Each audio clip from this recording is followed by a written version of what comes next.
this day, I wanted to know what you think, because you always ask us what we think. This time I wanted to ask you what you think. It's chapter 17 of The Prince. Oh, You ask kids, what do you think like a nation state leader should be like? Is it better for him to be feared or loved? right. And Machiavelli. what do you okay, I always what do you think? Or if you don't, that's okay. If you No, like no, still keep no. it It's a good. It's always a good question, but I think, you know, I It think always just left me thinking. I was like, what does Mr. Croft think? I think I finally figured out the answer to that question when I became an anarchist. And I think now you got to flip the question, because Machiavelli, who wrote in 1513, when he wrote The Prince and the Discourses and other works, he was writing for leaders and what leaders needed to hear in order to have power. Okay.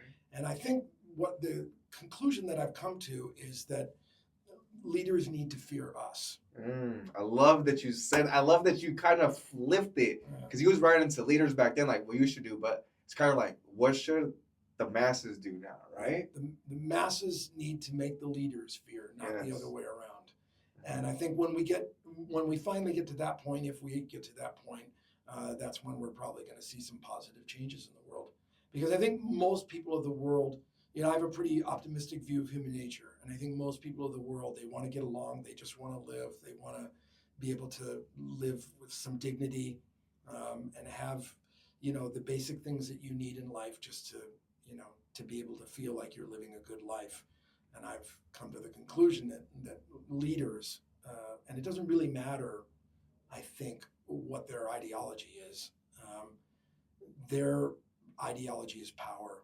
That's all they really care about. And I think that once people, come to the conclusion that we're the ones that need to have the power, and we need to utilize that power responsibly, and we need to share the power with each other, and work on problems collectively as a species, then we're going to start seeing some really good changes. In other words, we can't rely on leaders anymore. And it doesn't matter if we fear them or love them. They need to fear us and the power that we have as a collective. And then humanity might be able to take a step forward.